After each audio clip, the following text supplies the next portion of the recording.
One of the most profound and all-pervasive and universal subjects of Vedic knowing. Something which is one of the subjects, like our previous topic of the 5 elements and Ayurvedic body types and the doshas, that is universal, that applies to everyone equally, that has no boundaries, that is true everywhere, at all times, under all circumstances. Knowledge of that caliber is very important. Just as in modern times, scientific community has said we're looking for things that are always true within matter, and those things have turned out to be very useful and practical. So in ancient times, the same quest went on. It was not only a quest for spiritual understanding of that which was beyond our sight, but for a really coherent way to talk about what is within our sight. And the most important thing for us, since we're small, is to cooperate. So I'd like you to think that our ability to cooperate with nature is really at the basis of all of our learning pertaining to being in this world. It's one thing to think of leaving and going to another realm, and that's certainly an important aspect of spiritual life and thinking. The idea that we could be transcendental to this. But since we are here, then having a practical program for being here is really the first order of business. Nothing proceeds well until that's balanced. And so the understanding of the 5 elements that we talked about last time helps us to understand that everything physical here is made up of 5 basic energies: earth, water, fire, air, and space. Or you could say earth, water, light, air, and space, since fire is an aspect of light, comes to us through the light of the sun. Those 5 things are everywhere, making up everything in the physical realm. Knowing that gives us a very powerful ability to recognize what is around us, all the things that surround us. So what I'd like you to think about is that class, which tells us about the 5 elements, tells us about the ingredients of matter. And this one tells us about the processes of matter. The processes of matter are a very big clue to us about our situation and about who we are, because the processes of matter are about time, and they're about the fact that everything has a beginning, a middle, and an end if it exists in matter. Another way to say that same thing is everything that exists has a beginning, a growth, a duration. It produces some byproducts, it withers, and then it decomposes or dies or is taken apart. 6 stages: beginning, growth, duration, produces some byproducts, withers, and then is taken apart. The first thing to notice about us in this conversation is that we resist that process with all our might. That is very interesting, because we resist that so intensively, and yet it's going on irrevocably all around us. Because everyone appears surprised when someone they love dies, and yet everything here does. Everything here passes on. Everything here goes to that final stage. You would think it would be the thing that we know the most.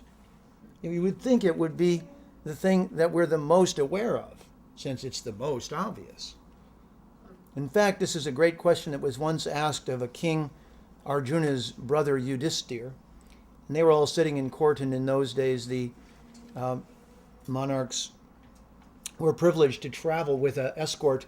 Many times it was difficult to travel in the world without one. And so they would travel with an army, and so they could go see foreign places. They would come back, and then in the court they would recount all the wonders of the world that they'd seen. So once Yudhisthira, who was a king, was sitting on his throne, and the subjects asked him, "Majesty, what is the most amazing thing you ever saw in your travels? Tell us about it." "What's the most amazing thing you've ever seen in the world?" they said. He said, "Oh, well, I'll tell you, the most amazing thing I've ever seen in the whole world is that even though everyone is getting old, and everyone is getting sick, and everyone is dying, everyone is thinking, me, I'm not going to die." And that is the most amazing thing that I have ever seen in the whole world. Oh, according to the yogis, we have a certain kind of temporary insanity that has come upon us from entering the material world. And according to them, we are not humans having a spiritual experience. We are souls having a human experience. They call that soul part in Sanskrit the Atma, A-T-M-A. And the Atma has come into this realm that we're in now, which is called Prakriti. You'll remember that Prakriti was the name of your body type because it's made of the 5 elements. So Prakriti is indeed made of the 5 elements. The thing is, all of the matter that surrounds us is inert and unconscious in nature. That doesn't mean nature is unconscious. Nature is filled with life. But life is the symptom of something other than just matter, and that's why piles of matter don't just spring up into life.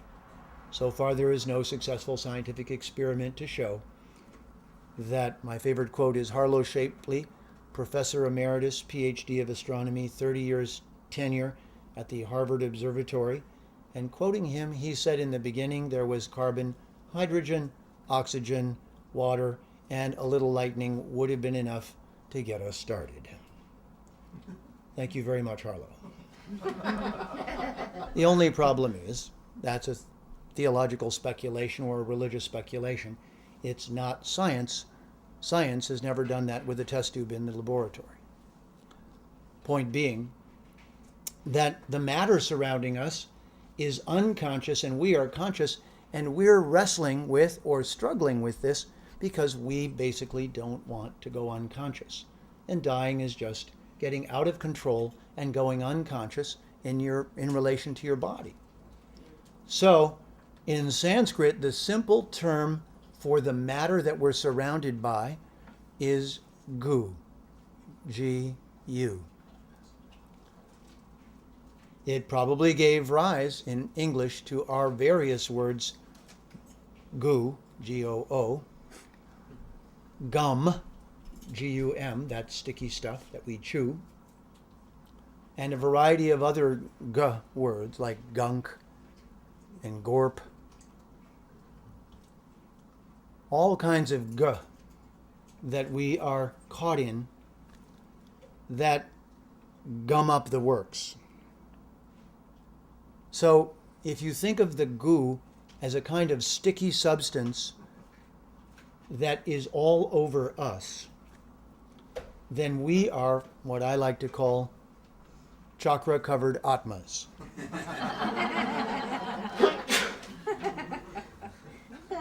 We are goo-covered eternal beings. That's the verdict of the Vedas. So one thing to know then is that that goo is all around us, and part of understanding who we are is separating from that goo and pulling back from it. So a good way to think of it is think of your consciousness as you and the goo as the substance of matter within Prakriti that is all around us. So our situation is that we are the consciousness surrounded by this unconscious principle. And the most important thing that we can then understand is that we're in the midst of this goo, and instead of the goo being uniform, instead of it being all the same, it turns out that at each of the stages of this beginning, duration, and ending, it takes on a different quality. The goo is of a different quality when it's at the beginning and just coming into manifestation, and it's different in its in-between or maintaining position, and it's different again when it's breaking apart. So that those processes and that process of matter releasing its energy is called guna. Guna is sometimes translated mode, meaning it's the mode or quality of matter. at any given time. Matter is in a particular state that reflects one of those three, and they're called generation or creation, organization or maintenance, and destruction or recycling. Hence, the acronym for this is GOD. Generation, organization, destruction. All three of those together within Prakriti are the action of God, and so they're actually seen as the three God departments in the yogic culture, meaning that they're all divine, all necessary within the context of the material world, because the material world is the place where things go through those processes. They have a beginning, a growth, a duration, produce some byproducts, wither and die, which means they go through the G department, the O department, and the D department. Without exception, every material thing goes through that process.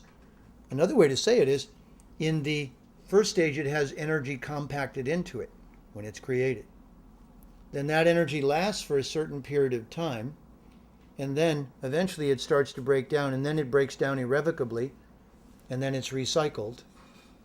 So those three phases are called the three Gunas, and they are Rajas, the creative one, Rajas, Rajas. Sattva, Sattva, Sattva based on Sat, which means eternal, because the maintenance phase makes it last the longest, and in that moment, the secret is it's a reflection of its original divine shape perfectly within matter. And then finally, D for destruction is tamas, and tamas is the breaking down decomposition stage, when it breaks down and is decomposed. We live surrounded by those three phases. And our body, being something created in nature, must also go through those phases. So it must also be created, have a beginning, a growth, a duration, produce some byproducts, wither and die. You'll notice then that in Rajas, intense desire is present in order to bring things into manifestation. That's why when people become very passionate, then they bring life forth. They become extremely focused, and in that focused moment, then that's the creation phase. Similarly, if you bought a car, the car at the factory, the making of the car is a very intense process. So sometimes in English, Rajas is called the mode of passion, to communicate the idea that those who are in that mode are intensely focused and expending a great deal of energy, and they're deeply immersed in whatever they're doing. We experience this as the sporting events, all of those activities we see around us, the entertainers, all those people who've learned to bring their energy into a very intense focus and get us excited. The only other time that happens with more intensity is in destruction, or tamas. But the trouble with that is there the energy is being released, usually in a harmful way. So probably someone is getting injured or hurt during these tamasic displays of energy. So they're amazing, which is why everyone is looking at the accident along the road, because destruction is attractive, because we see it as a huge release of energy, and in a way a part of us wants to study it and understand, how is this possible? That all of this energy came out all at once, because it was there inside in this potential form and it just came out. You can see that we live in a very interesting time in history, because never have we been able to be more tamasic, as far as we know, than at this time in history. We've actually created weapons of mass destruction. They're out there somewhere, we know. And Those weapons of mass destruction release tremendous amounts of energy all at once. But I'd like to show you a subtler way in which we live in a time of destruction where it's the ruling motif. Our medical system waits for us to get sick. It's not preventive. According to Ayurveda and Chinese medicine, there are 7 stages in a disease or developing a diseased condition. And they're really stages of imbalance that begin with wrong living, that being in the wrong relationship to the gunas and the doshas of our body type and the forces of nature. And so it goes stage 1, stage 2, stage 3, stage 4. We usually see the doctor in our culture at stage 5 or 6. When the symptoms become so obvious they're unavoidable, and then we're sent to a place where poisons are administered to us to further complicate and hopefully destroy whatever is afflicting us. Now, in the Ayurvedic metaphor, the way they say it is, first you have garbage in your alley, then you get flies. Then you have a problem with flies. Then you spray them with DDT. Now you have garbage, dead flies, and DDT in the alley. The Ayurvedic way would be to take the garbage out of the alley. That's called preventive medicine. Now I want to show you an example on the continuum of the gunas. So the Saatvik way to do it would be to maintain a balance with nature every day in everything that you do, and look for symptoms in your vehicle, in your body, to see if anything is not right. So this way you would learn to do your pulses, you would learn to see different symptoms in the body, colors, imbalanced feelings, and we would be taught all of those things when we were younger, and then we would administer those to ourselves and say, how's it doing? Somewhat analogous to you buying a Ferrari or something like that. It cost you a lot of money, a couple $100,000 sports car. It would behoove you then to look at the dials and see how the water is doing and how the oil is doing and how the fluids and temperature are doing, because you really wouldn't want that car to burn out the first week that you have it if you'd spent that much money for it. If it did, that would be tamasic. If you maintain it perfectly according to the manual and the instructions, and everything you watch carefully and keep it within its limits, then you're acting in such a way that it will last as long as is humanly possible within the realm of matter. And in between would be if you drive it hard, but not quite hard enough to destroy it, but each time you drive it hard, it kind of gets out of balance. Those balances would start to accumulate and eventually would hasten its destruction. So here's the interesting thing to know about the gunas. The gunas gave rise to something in modern science called the 2 laws of thermodynamics. The first of which is matter is neither created nor destroyed. It only changes form. We understand that all of these elements around us change form, but they don't actually get destroyed. Therefore, for the matter itself, there is no death because it's not conscious. There's only being shaped into a particular form, having the energy invested in that form stay for a certain duration of time. So therefore, we're always talking about matter moving within time, and then time wears it out, friction wears it out. This is why there's no such thing as a perpetual motion machine within matter, because by being in motion, anything that exists is worn out and is releasing its energy. So this brings us to the second law of thermodynamics, which is all material things are going from a higher state of energy to a lower state of energy just by existing. And in the process, they give off 2 things, heat and waste.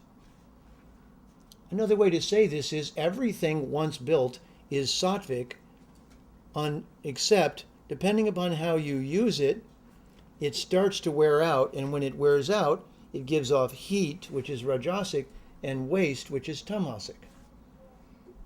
Just like right now, our burning of fossil fuels gives off heat, but what's the byproduct?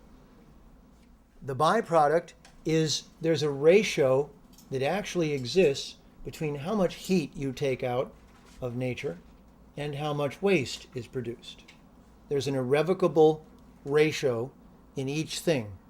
You'll notice that with nuclear energy, we took out more energy and the waste lasts for 100,000 years or 200,000. Right now we have canisters of nuclear waste sitting around, not dealt with yet, that are the word is tamasic byproduct of producing large amounts of energy, which we've already enjoyed and used. That tamas is somebody else's problem. And it's so tamasic, I'm showing you how to use the word, that it will last that way for 200,000 years. Its half-life is 200,000 years. That's fairly serious. But under normal circumstances, within this environment, whatever you transform gives off heat and gives off waste. And there's a ratio. Now, life should be within those ratios, or else we're burning the future. We, of course, live in a time which is so vividly doing that. We are so obviously doing that that we have entirely forgotten about these gunas, which are one of the most important ways of talking about what is right and wrong. Instead of talking in moral terms that you are bad or good or right or wrong, the way that yogic Vedic culture talked about it was this. They said, look, if you destroy the earth and destroy this environment, you're going to destroy the platform on which all of life is existing. So you must understand the ratios of taking just enough matter from that environment to live and be happy, of skimming some off the top without taking all of it. If you take too much, the equation starts to break down into the tamasic area. Now let me approach this from another point of view. Think of our own life within matter. We're born in ignorance. It takes many years to bring us up out of that ignorance. As humans, we're the best example of this. Most animals don't have that much to learn because they're not poised at this interesting learning point that we are as humans. Instead, they're here to be. As a result, there's only a little bit you have to learn in order to be in your body as an animal. So they do a little role modeling, a little learning, and they're off and running. They hit the ground running, some of them. Not us. So they're not having this meditation that we are upon consciousness and unconscious. In a sense, you could say the whole animal kingdom is conscious of their self as far as they can be and unconscious of everything else. That's their nature. They just don't see everything else. Whereas we look at everything and are conscious of it, but our dilemma is, of course, then we're not sure who we are. We have so much self-awareness that we ask the question, then who am I? And if that's the question, which the yogis say it is, then asking that question is the particularly human activity.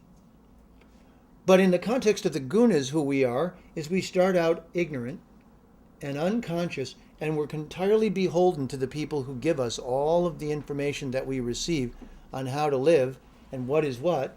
And so we go from tamas. So tamas has a second meaning. Sometimes tamas means ignorance. Sometimes it means destruction or destructive. At other times it simply means the raw material of matter is tamasic because by its nature it's unconscious. Because matter is unconscious and we're conscious in relation to us, matter is tamasic. Just like if you got tar on your body, fell into a road getting paved and got tar all over you, there would be little bits of goo all over you, and you would be concerned to tell the difference between the goo and you and take all the little bits off. In spiritual practice, this is called neti neti, meaning not this, not that.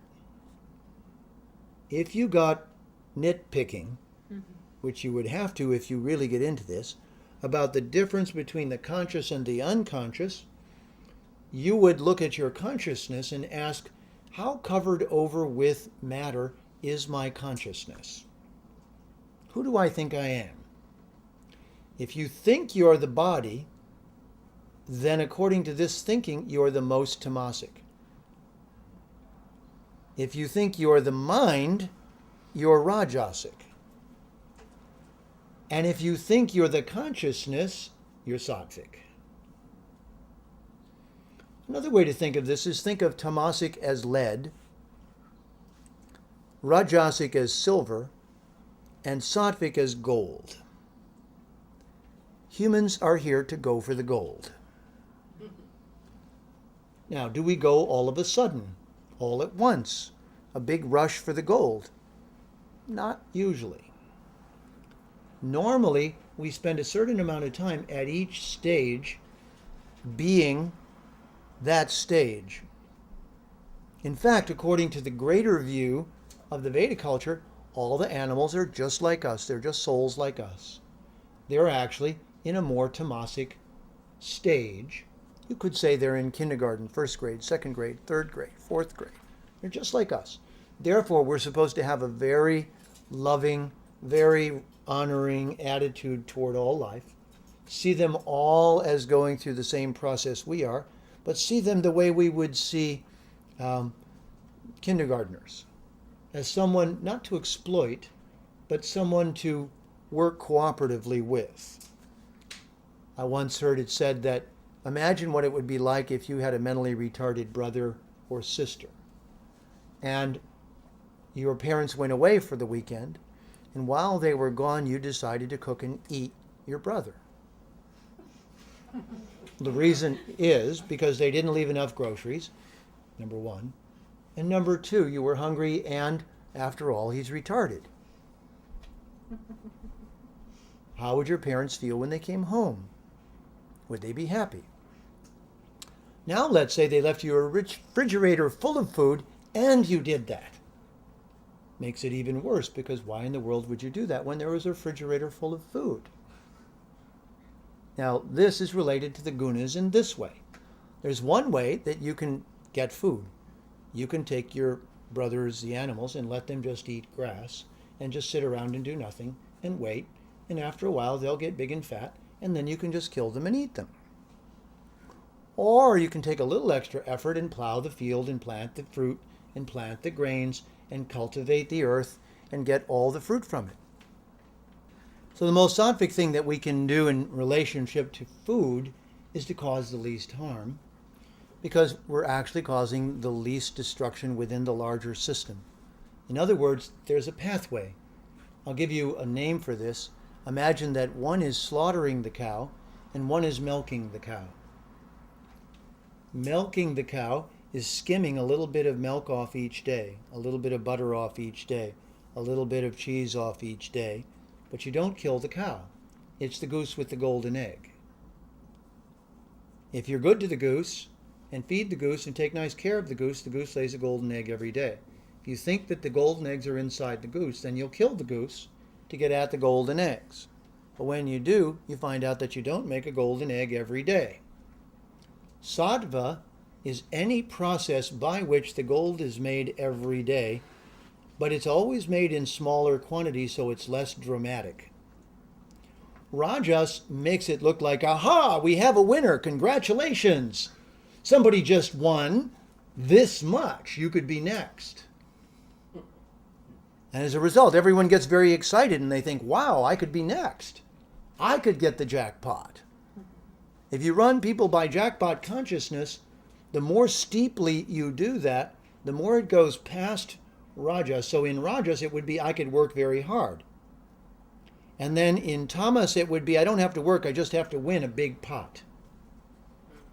So gambling is tamasic, because gambling encourages not to do the Saatvik thing and milk the cow, not even to go out and work and earn in a reasonable way, but actually just to hope against hope that you'll win and keep throwing your money into the center of the game and hope that you pull out enough to solve your problem. Terms of the Gunas: Saatvik, Rajasic, Tamasic. Gambling is Tamasic. So in this way, the Gunas are a way to talk about processes of nature, and then when you examine them as energetic processes, it makes sense rather than talking them as goods and bads in a moralistic way. Take another example. Prisons are places where we send people who are supposedly bad. Bad probably means they committed some kind of tamasic or destructive action. So this means probably they had a bad moment and they did something that they shouldn't have done. Probably most of the time they were Rajasic.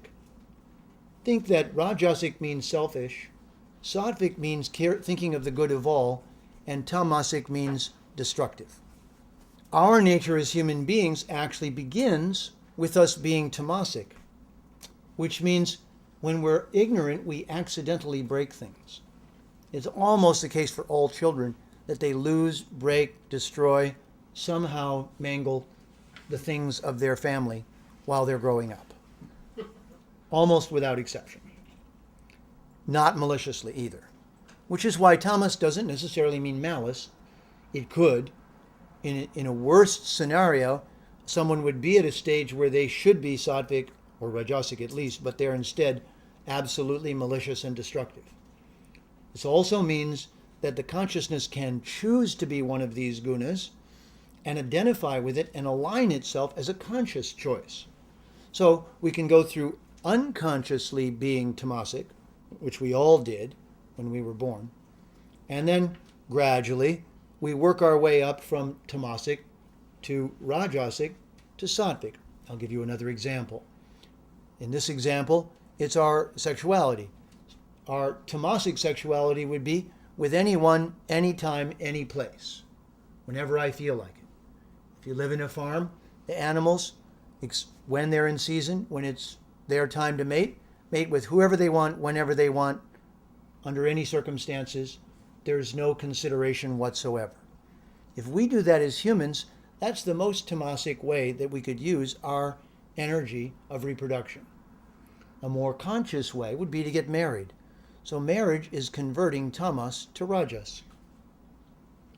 In marriage, we're still selfish. We still want to have things for ourselves, personal enjoyment, whatever we want to have.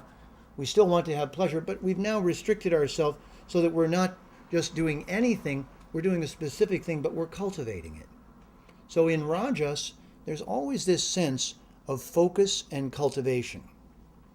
The same way, if you're physical, if you just run down the street being physical and running at things and jumping at them and just expending your energy, that's tamasic. If you focus it in a single sport and get better at it and better at it and better at it, that's Rajasic. Have you ever noticed if you're playing a sport that if you push hard, you get better? If you push just a little bit too hard, you get an injury and you may not be able to play for 6 months? Just that little bit more. So the saying is, if you start in sattva, sattva unattended turns to rajas, rajas unattended turns to tamas. That's called entropy. Remember those two laws? Entropy is things tend to go from sattva to rajas to tamas if they're unattended. Within your house, if you don't clean it, what happens? It gets dirty. If you don't clean it, then what happens? It gets worse. You've seen some people's houses where they haven't really cleaned the junk out for 20 years. They just keep packing it away and collecting it. And pretty soon it's filled in the closets and the basements and the attics. It's everywhere. That environment would now be tamasic. Why? It's filled with waste. It's filled with refuse. It's filled with things that are no longer needed. Well, what about our body then? Well, whenever we eat food, some of the food gets processed, but some of it just stays inside. What if the food's made of more waste? What if it's decomposing already? Then when we put it in our body, this much is decomposing and this much is usable. If it's already dead and decomposing, then when you put it in your body, that part that's already decomposing has to also be gotten out, but some of it may stay behind, and now you have garbage in the alley. And that will attract flies, called bacteria. And then we'll have to get antibiotics to kill the flies. But the other way would be to get the garbage out. And an even more Saatvik way would be not put the garbage in the first place. But to do that, you'd have to be in control of your senses. Now, everybody's not in control of their senses. So according to the Guna theory, the Gunas are what we are passing through as human beings as we become more and more refined, and as consciousness takes over, we go from lead to silver to gold. This moving from lead to silver to gold is the upward movement that we're supposed to be engaged in. And according to the Vedic thinkers, it's supposed to be that leaders are the people who are Maharajas, who are greatly Rajasic, and they're supposed to be directed by people who are Saatvik. Saatvik would mean you have less personal selfish desire and you're thinking of the good of all. So the optimum situation in human life would be when our leaders are guided by people who are Saatvik and whose very temperamental nature is to observe everything and look for the balance point. So that balance point is the characteristic of Sattva. When we do this, we're saying two things. I see you as the Atma, as the consciousness, as eternal being, and I'm balancing my male side and my female side in front of the middle of my body, in the heart, and I'm actually trying to find that balance point. Try it. Put your hands in that position. You know the carpenter's bubble, where the bubble goes to just the right position? Think that you're looking for that position inside of you. That place where all the energetic forces of your being are perfectly balanced, that's Sattva. Now, if you stayed right there in every circumstance, then you would stay with Vishnu. Because remember, it's Brahma, the creator, Brahma and Saraswati for Rajas. It's Vishnu and Lakshmi for maintenance. And it's Shiva and Shakti, or for destruction, Kali and Rudra for tamas. So if you find that balance point and stay there, then you'll stay in the gold zone. That balance point is amazingly difficult to keep in the real living of our life. We find that we get swept away by desire. Desire is rajas. And when we are exhausted from all the things that we do, we fall into unconsciousness. On a regular basis, that unconsciousness replenishes us. But it's contrary to our nature as conscious. The tension of us is, at first we think this is normal, this cyclic going unconscious and then coming back to consciousness. But you see, it begs the question, how long should I stay unconscious? So according to the yogic thinking, if you're unconscious 6 to 7 hours a day, that's Saatvik. If you're unconscious 7 to 8 hours a day, that's Rajasic. If you're unconscious 8 to 12 hours a day, that's Tamasic. If you need that much sleep, that's tamas, or illness. But illness is a form of tamas, after all. It means the system is breaking down so badly, it needs to stay down for 12 hours to repair. It's not supposed to. But if it gets so out of balance, then that's what would happen. Remember the metaphor of the prison? So the person went into prison for a moment of tamas. What would be the best thing to do from the point of view of the Gunas then? Well, what we do is we send them to prison with very tamasic people who've not had any Rajasic or Saatvik days for a long time.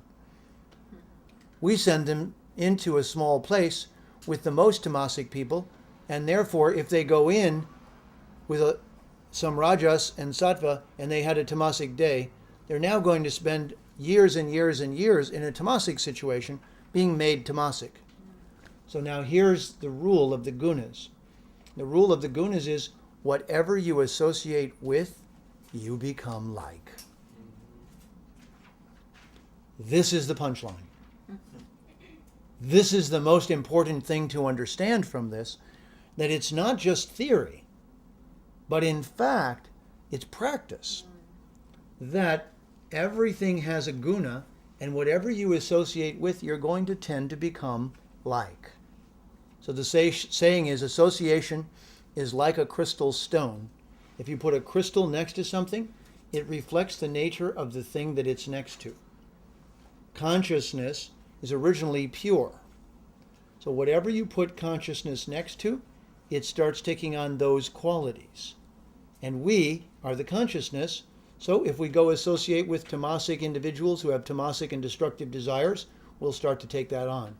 If we associate with Rajasic individuals who are full of selfish desires, we'll start to become like that.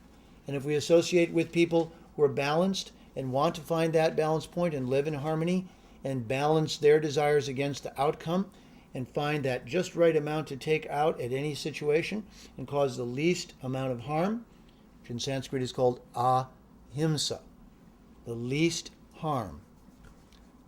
Therefore, every course of action we would choose would have a guna. Every viewpoint or attitude we have would be a guna. What we worship would be within a guna. What we eat would be within a guna. Where we live would have a guna. The gunas is simply a scorecard of how much clean or not clean something really is. Now you can certainly understand this. If you were a doctor or a surgeon, and you went into the operating room and were really quite dirty, and you said, well, I feel clean. I showered yesterday. I'm okay. There's a standard of clean that would be the operating room clean. I learned about this when I worked in Silicon Valley, because they have clean rooms where they work on very small, fine devices that are so small, it's nanotechnology, that a dust particle in relationship to what they're working on appears to be the size of Mount Rushmore. So if a woman walks in the room wearing pancake makeup, the makeup chunks that come off are like mountains in comparison to the scientific work that's going on. Which means that in that room, the parts per million in the air is not parts per million of particles of particulate matter. It's parts per 100. And if too many of those big particles are floating around, they're going to destroy the experiment. That's clean. Similarly, in our life, there would be a standard of clean, except our standard of clean will come from our guna. If you're tamasic, you'll clean the house once a year and think, yep, it's getting clean. You have a bath once a week and say, yeah, I had my bath this week every Sunday. I have a bath. That's right, I'm clean. I'll say, who's clean? And everyone will raise their hand and say, yeah, I'm clean. So industrial clean, medical clean, spotless clean, Saatvik clean. How clean? How focused are you on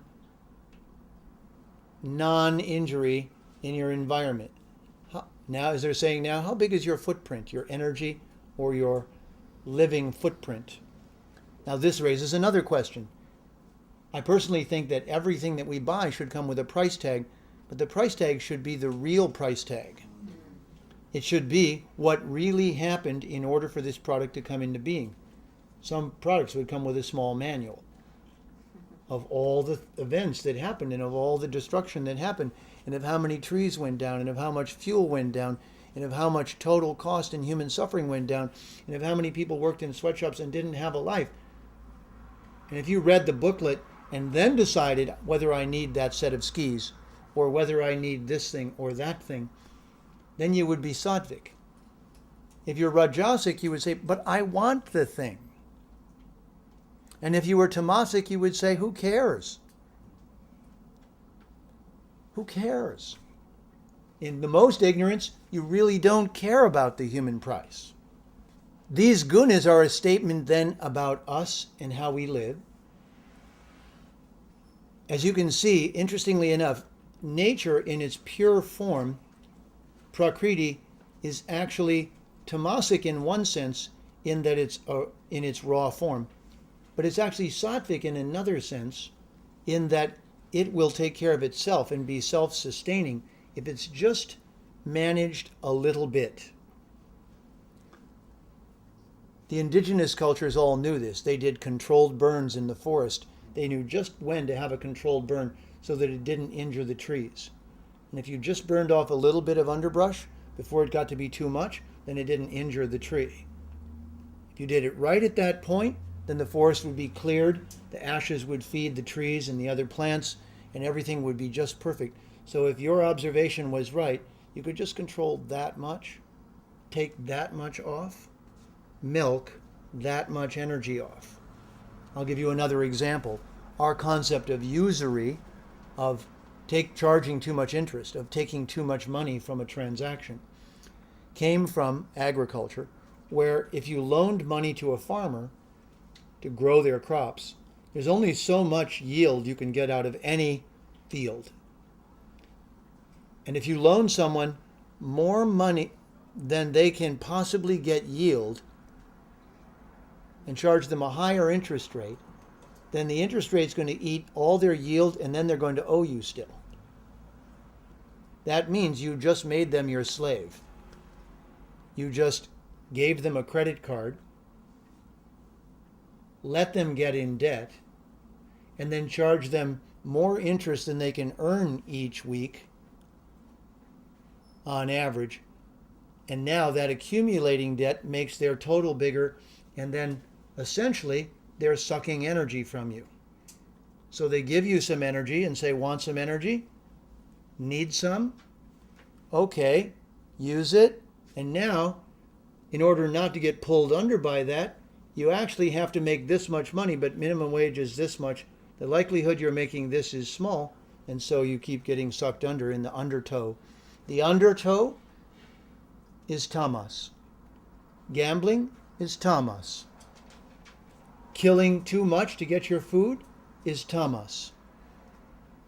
Sexuality used for exploitation or harm is tamas. All of these things, intoxication which dulls the consciousness, is tamas.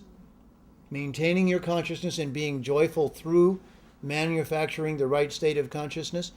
The yogis understand that if you get in Saatvik consciousness and you stay there through meditative practices, your body will make certain chemicals that make you happy all the time. If not, if that happiness begins to decline and you start using other chemicals in order to make yourself happy, that will make a dependency. And what happens in the first stage of any kind of addiction? I'm in control. The person says, I'm in control of this process. That's Rajas. Rajas feels like they're in control. Are they? No. They're being dragged slowly down towards the place where they have to admit that they're out of control. And what happens in all the groups that are for recovery? What's the first thing you have to say? I'm out of control. This is more powerful than I am. What's more powerful than they are? It's not the substance, it's tamoguna. It's the guna that's more powerful than they are. We've identified it with the substance only because that's the way that tamasic guna has gotten to them. It got to them through that thing. Some people are gotten through gambling, some are gotten through addictions, some are gotten through sexuality, some are gotten through food and gluttony.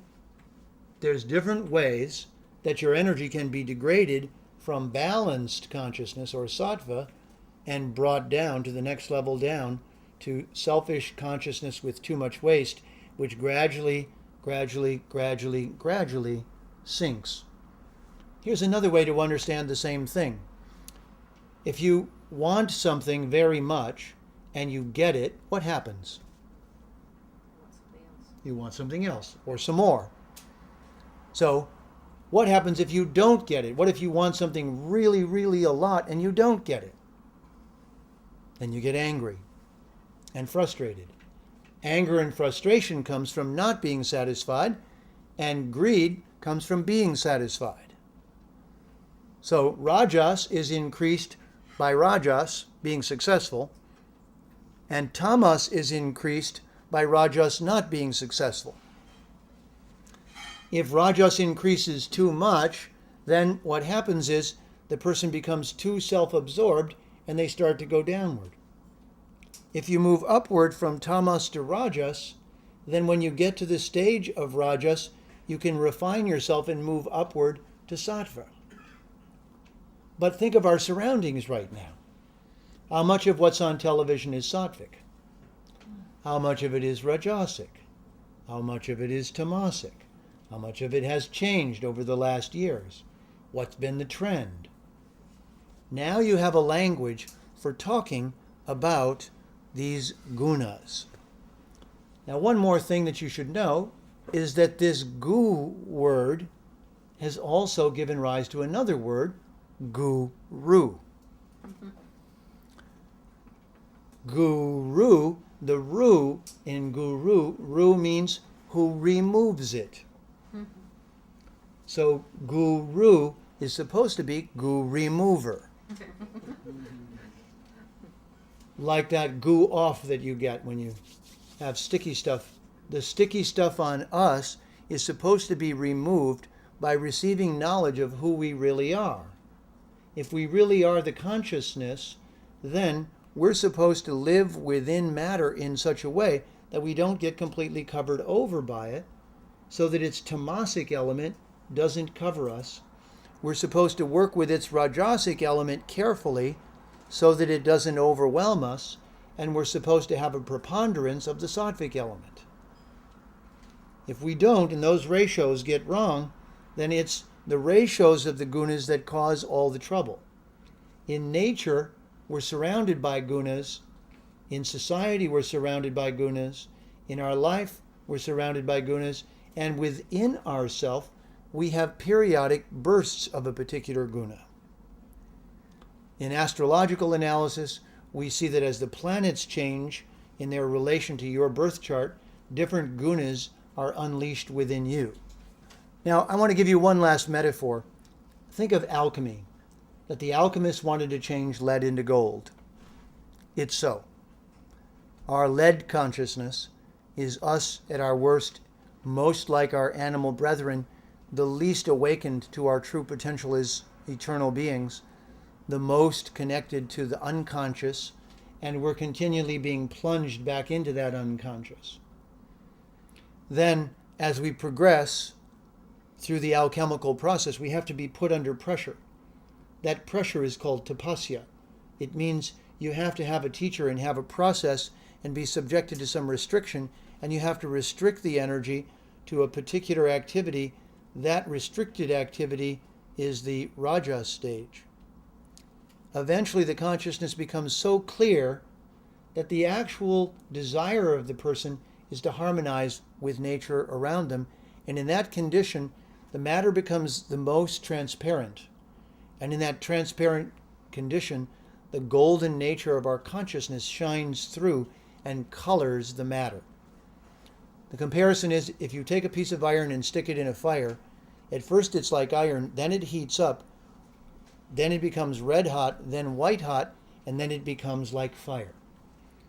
So in our life, we're supposed to, through our spiritual practices, heat ourselves up until the action of the gunas outside of us no longer brings us down into tamas, until our own internal core of spiritual fire actually holds the tamasic nature of matter at bay, and the gold of our true being shines forth.